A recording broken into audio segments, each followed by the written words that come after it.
Hey guys, it's Karen and I'm here to talk about this, the A313 pomade. This is a French pharmacy skincare item, and this is the closest thing that you can currently get to one called Avibon, which is another retinol type product that was very, very popular. I was going to do an ingredient spotlight on retinol palmitate because I mention it so much, how I don't want it in my daytime skincare, etc. But this has retinol palmitate in it along with two other retinol esters, so I thought it was worth reviewing this cream because I think it's pretty popular nowadays. Okay, let's talk about the ingredients. So in this are 3 retinol esters. So a retinol ester is basically one step behind retinol, and I know that it's still very confusing talking about retinols and retinoids, but basically you've got retinol esters, which are the weakest form, then you've got retinol, which is a proven ingredient for aging, then you've got tretinoin, and that is the strongest one you can get. To really confuse matters, The Ordinary and other brands do a product called gram-active retinoid, or HBR, and that is none of these. That is a retinoid ester that is as yet unproven. Perhaps an easier way to think about it is when you apply something to the skin, how it works. So if you apply a retinol ester, so one of the 3 that are included in this cream, onto your skin, it needs to convert into retinol, it then needs to convert into retinol, and that will then convert into retinoic acid. If you apply a retinol, it will convert to retinol and then to retinoic acid. So it has 2 steps, this has 3 steps.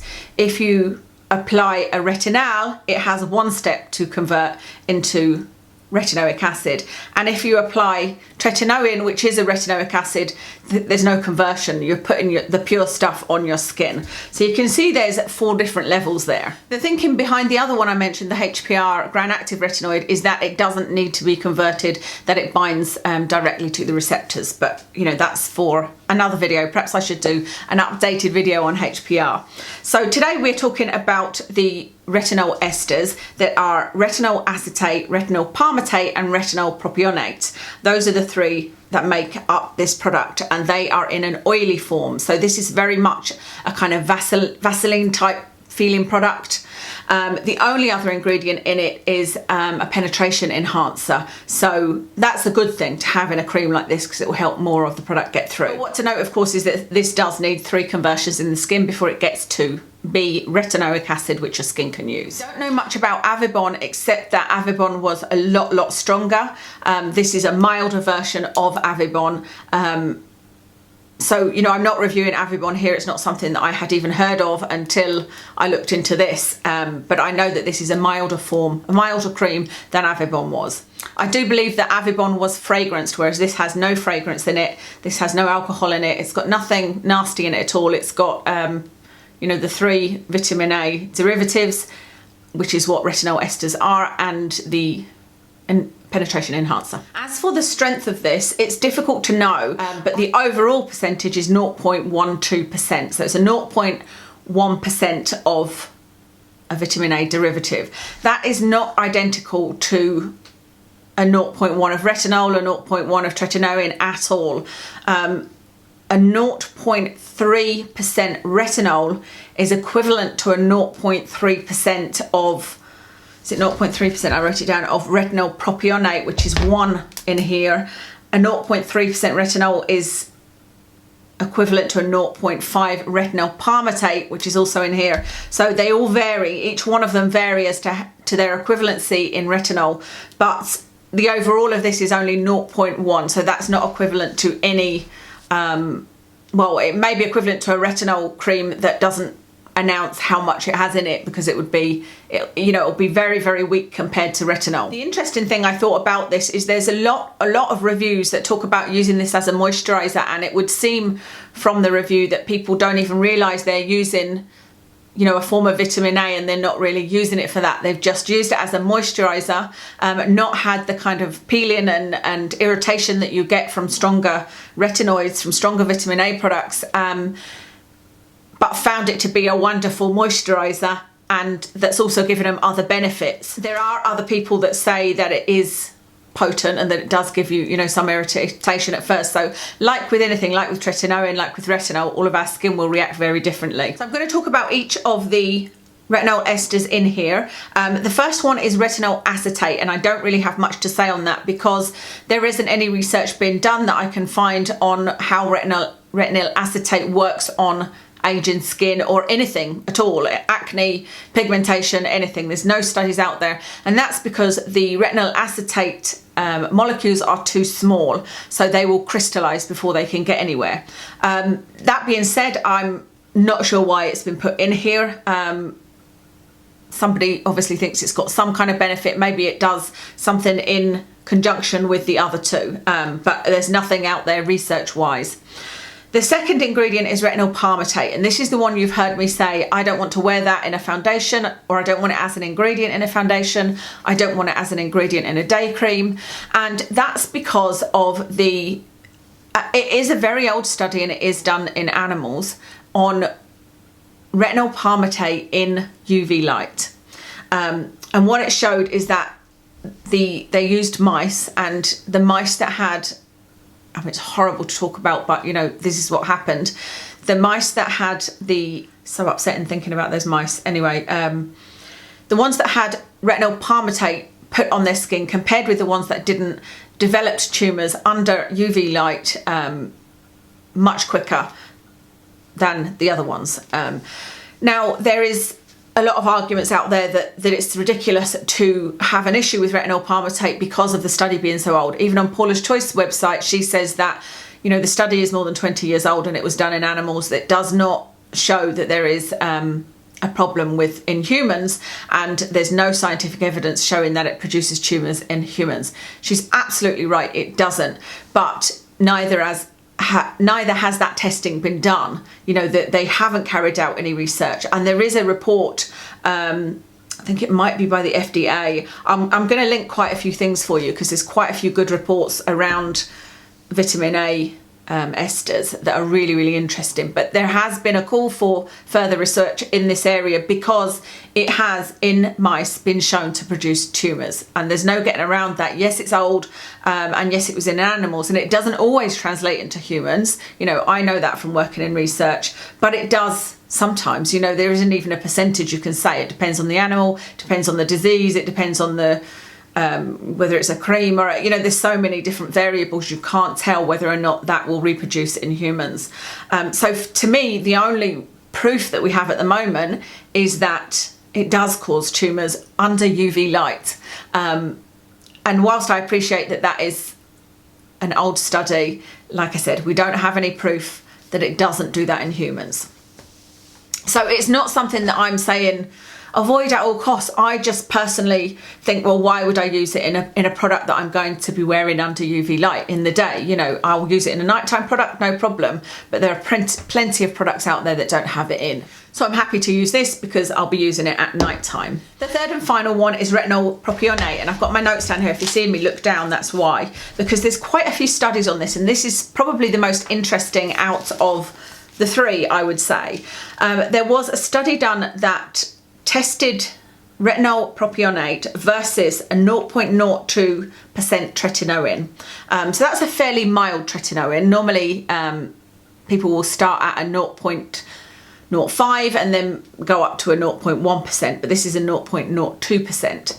But they're comparing a 0.02% tretinoin to another regime which was niacin, peptides, which I think was matrixyl peptides, and a 0.3% retinol propionate. In that results, at 8 weeks, the results from the retinol propionate, so the vitamin A ester, were better than the tretinoin, but with less irritation. So that's really, really positive. And that was quite a good study. At the 24-week points, they checked again, and they were identical. The results were identical to the 0.02% tretinoin versus the retinol propionate, 0.3%.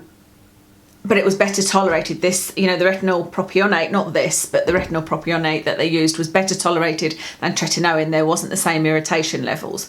So that's a really good study, and that's given some really promising news about retinol propionate. And the only thing I would say about that is it was interesting to me that at 8 weeks it was better than tretinoin, but at 24 weeks it was the same. And I know that tretinoin takes a while to start helping your skin synthesize collagen, and in studies it has been shown that after 6 months you see more results in terms of collagen with tretinoin. And so I wonder whether, if they did another test at say 48 weeks, if tretinoin would have been more superior. They did another study with retinol propionate. I say this is different people. There's not that many, big independent studies. None of these are blind, so the patients knew exactly what they were using. So it's not that much of a reliable study, but it's good information. They did one versus 0.1% retinol. So again, that's fairly weak, because if you think of the ordinary, for example, you can buy a 0.2%, a 0.5% and a 1% retinol. So you can't buy anything as low as a 0.1% retinol. But they tested against this 0.1% retinol, and then they used retinol propionate again in a 0.3% ratio, but they used it with, percentage, they used it with an antifungal in it. And at 5 weeks, 50% of the people had an improvement that were using the retinol propionate. There was one study, interestingly, that was done, and it showed that there was no change at all. There was no statistical difference between, I can't remember what they were comparing it with. It was a placebo, I've just checked. They were comparing it with a placebo, and there was no significant improvement, and nothing that showed really that retinol propionate had any benefit. So there's varying research out there, but there's definitely promising evidence for retinol propionate. So that's the research. Bearing in mind that this is a 0.12% vitamin A, so that's the combined 3. We don't know what the individual percentages are. I had thought at one point that maybe the 313 was indicative of something, I think it might just be that 3 is, what am I trying to say? 3 is the number of retinol esters in here, and then maybe that's supposed to be 1.3, as in the amount of vitamin A in there, because it might be 0.129, so they might have rounded it up. But that's the only thing I can think, because at first I thought it was maybe a 0.3%, a 0.1%, a 0.3, but the figures just don't add up. That will come to a 0.7% or a 0.07%, etc. So we don't know what the individual amounts are, and the only promising research is on retinol propionate at 0.3%. So that's 3 times what even these are combined. So if you split this is going to test me this is 0.12%. It would be 0.03%, but the studies were done in 10 times that, in 0.3% retinol propionate. I know that some of you won't be interested in the research, but some of you will, and this is an evidence-based channel. That's where I tend to get my information as to whether or not it's going to work. But I do also look at reviews, and I find products like this really interesting, where there basically isn't any proof. There's nothing to say that this works for aging. There's a little bit of research to say it works for something called actinic keratosis, which has nothing to do with acne, but is it's not a condition I've heard of, but there is some research to show that retinol propionate works for it. But like I said, it's really interesting with this because there are so many good reviews, so I'm more than happy to give it a try, because like I said, there's nothing nasty in it. It shouldn't cause too much irritation. It'll be interesting to see. It has got the retinol propionate in it, which I would be interested in finding a product that just had that in it. I can't find any. If anyone knows of one, then let me know. I'm not bothered about the retinol acetate or the retinol palmitate, because I'm using it at night and they don't seem to, they're not anything that would bother me. So a very, very interesting cream. Let me show you what it's like. Oops, I have tested it on my hand just out of interest. It kind of looks like a gel, and you see it there. That looks like it's going to be a gel, doesn't it? But when you put it on, you can instantly feel like, oh, that's really, really thick. Because that's the only thing. I don't know how much this will bother me. I will be using this underneath a moisturiser, because I'll want something to seal this in. But do you remember I did the test on the hemorrhoid cream because for a while it was, you know, that was thought to do wonderful things for the neck and whatnot, but it was so greasy. It was very much like this. So you can see that's me having rubbed it in, and I don't think that sort of shiny, greasy layer will go away. I don't think that you'll be able to get that to disappear without, like I said, putting something. Let's see if I rub it really hard. Yeah, it's still there. Still really, really shiny and greasy feeling, but I think that's why people enjoy it as a moisturiser. I don't want this video to harp on for too long, but I do think it's important when talking about retinoids in general, be it retinol, tretinoin, these esters, HPR, whatever it is, I think it's important to give all of the details and all of the information, because otherwise somebody will use the wrong thing, and they can be very, very harsh, but also very, very effective. But I just wanted to talk to you about a couple of question and answers and reviews on the Amazon site where I bought it, because I thought they were interesting.